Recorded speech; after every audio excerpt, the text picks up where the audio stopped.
All right, what's up, guys? Welcome back to another another channel. I'm not gonna retake that. Welcome back to the channel, guys. Working on the Mustang today. 2012 Mustang GT Coyote first gen 5.0. Anyway, gonna be doing a rear axle seal on this. I wish I would have ordered the axle vent as well. I'm gonna crawl under the vehicle and show you guys, but this thing has a really bad axle seal leak. And I also can see it seeping from the middle, not around the differential, but from where the vent goes. It's like a $10 part. I'll show you guys exactly. I don't have the vent today, so unfortunately not going to be able to knock that part out. Luckily, I don't have to re-drain the fluid to do that. I just have to jack the car up, get under it, and I believe it's like a 3/8 or something like that. But anyway, guys, first things first. 10,000 subscribers. I'm not sure when this video is going to be posted. 10,000 subs has always been the goal. So if we're past 10,000 at this point, who knows? Or if we're under, let's get to 10,000. And if we're at 10,000, we're going to set the next goal after that. But anyway, I'm going to get right into this, guys. Jack the car up from the rear differential or wherever you feel comfortable. Get it on jack stands.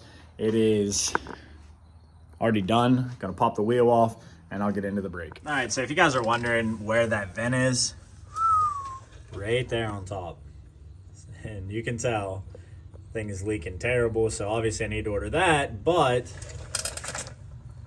a lot of buildup around here as well, so both these need replaced. I'm gonna go ahead and pop this brake off. All I'm gonna do, I'm just gonna leave the caliper attached. I'm gonna drop these big bolts here. I think they're probably like an 18. Once I get them off, I'll show you where I'm at and I'll confirm that size. All right, guys, so this is after you break off. I just hung the caliper up there.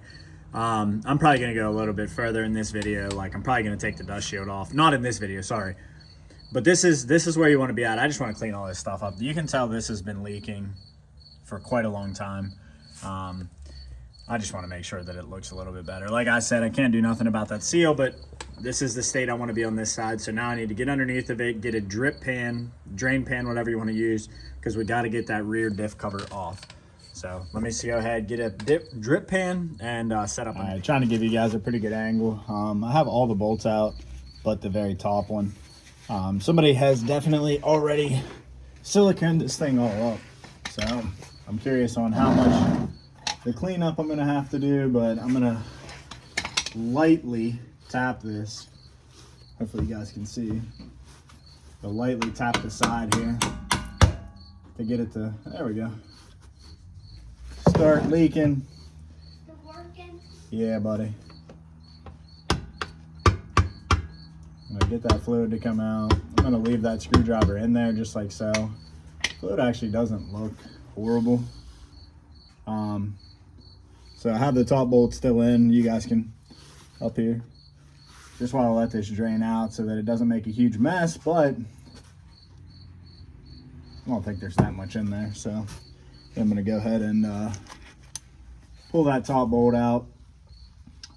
Obviously, you guys don't want to watch the draining part, so that's just what I did so you don't make a mess. So try to replicate the same process. So stop the camera, get the diff cover off, and show you guys. All right, I'm actually impressed. Whoever redid this didn't use too much. So I'm gonna let this like drip, but obviously you want the car in neutral so that you can rotate it around. What I'm looking for is this bolt right here. It's gonna be an 8mm bolt. Once I take that out, I'm gonna be able to see this rod right here. This is a solid rod that I'm gonna be able to slide out. I probably will show you guys that process just so you're comfortable with it. Let me set the camera up. All right, I hope that's a good angle for you guys. Oh, I'm gonna need a wrench for this. So I'm gonna stop that. You guys see that there's just enough to get that in and out, so 8mm wrench. Let me pause it. All right, guys. Got a swivel extension, so gonna make life way easier. If you have a ratcheting wrench, I guess that would be it, but if you're gonna use a standard wrench, that's gonna take a lot longer than what I would like to do, so.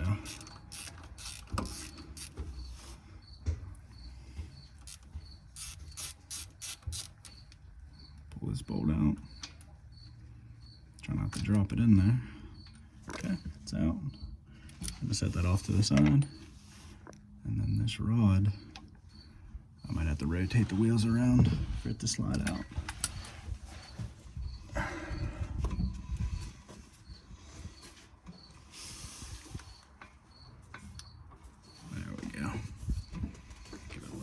brush there.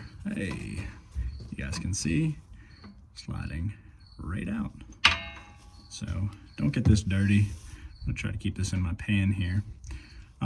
So now what I'm gonna have to do is, I can already see the clip, but I'm gonna have to rotate the axle. There's a C-clip in there, and it's gonna be on this side. And I'm gonna shove this axle from this side in, and I'm gonna put a magnet in here, and I'm gonna pull that C-clip out. I hope this is, I know it's a side view, but it's gonna kind of give you guys a general idea of what you're trying to do. So that C-clip that I'm talking about, yeah, it's right here. So that's what it looks like. And now, this is basically all the parts underneath. I'm gonna let this drain. I'm gonna put a bunch of towels and stuff in here, clean the surface up. Prep work, guys, is everything. Just trying to get you to how to remove the axle and how to put the axle back in. So let's go ahead, set the camera up on the outside, and let's pull the axle. All right, guys, yes, I am using gloves. It is what it is. My wheel bearing, I'm not replacing. I'm just replacing this outer seal because I've already heard, and you want to support this the best you can so that it doesn't ride on the bearing inside. So just keep that in mind when you're coming out. Slow, steady, no reason to rush getting the axle out. And just like that, we're completely out. Now, let me show you guys how we're gonna get this wheel seal out. And I'm gonna give you guys an up close, not a side. All right, wheel sealer pull, guys. So I'm gonna be able to hook it in here just like so. I'm not trying to damage the bearing, so don't get out of control here. But I'm gonna work my way around, getting the seal, not the actual rubber. Of course, this one's gonna be.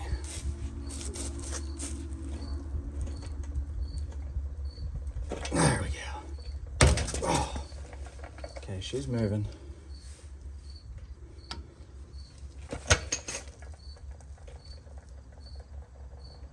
Oh my God. All right. Well, that was in there.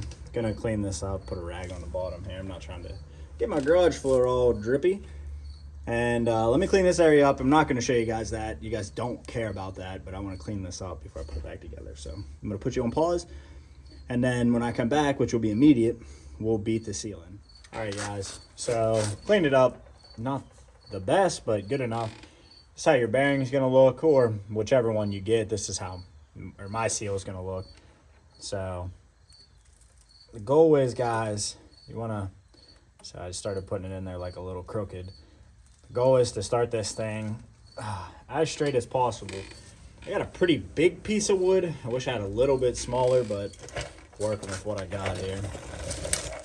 I'm gonna put this up against here like so. We're just gonna drive this thing.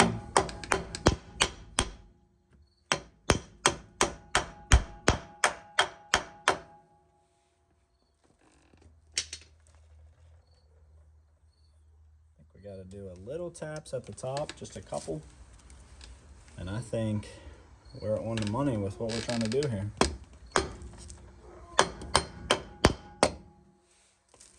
And all you're trying to do, guys, you run your finger around here, you just want to make sure that there's no high areas. You can feel this little lip right here with your finger. Make sure you're good, and I am happy with that. So we're good to go. So now it's reassemble time. So I'm gonna show you guys what I'm gonna do underneath, but in the meantime, I'm gonna feed the axle right back through, and yeah, that's what we're doing right now. All right, guys, so spent a good bit of time with a wire brush cleaning the surface up. I didn't want any leftover gasket. If you guys are not buying the pre-made ones, get yourself this. I'll probably link it down in the description. Just gonna run a good bead around, not like insane so that it squishes on the inside of the pan, but enough to make sure that we get a good seal. Stuff works pretty good. it's reusable too. But I will say that this takes a little bit of time to set up versus if you would just buy the gasket. So if you don't want to have any downtime, go ahead and buy yourself the gasket. If you don't really mind, this stuff works pretty good. So I'll show you guys what it looks like after I get this around it. All right, guys. Let me zoom out there. So have a little bit. I wish I would have used a little less, but that's the whole part of having. I need to clean off the bottom of this. You can see that it's just the cover. Also, the bottom of this is still wet, but this is the end of the video. This right here, where my finger is, right there is where you fill this at. If you guys have a syringe or those like easy fill bags, this is gonna make your job 100% easier. Keep in mind, it calls for 2.5, so like 2 of those bags and then a half, and then you'll be done. So guys, if you have any questions up to this point on how to knock this job out, it's not bad at all. But if you have any questions, you need a little bit of confidence boost, comment below. I'm trying to help you guys out the best I can. There's going to be a lot of Mustang stuff coming. Definitely still a lot of Cummins stuff. The truck's my passion, but I'm really enjoying this car right now, so trying to fix it. But any questions, guys, comment below. Support those who support you. Until next time.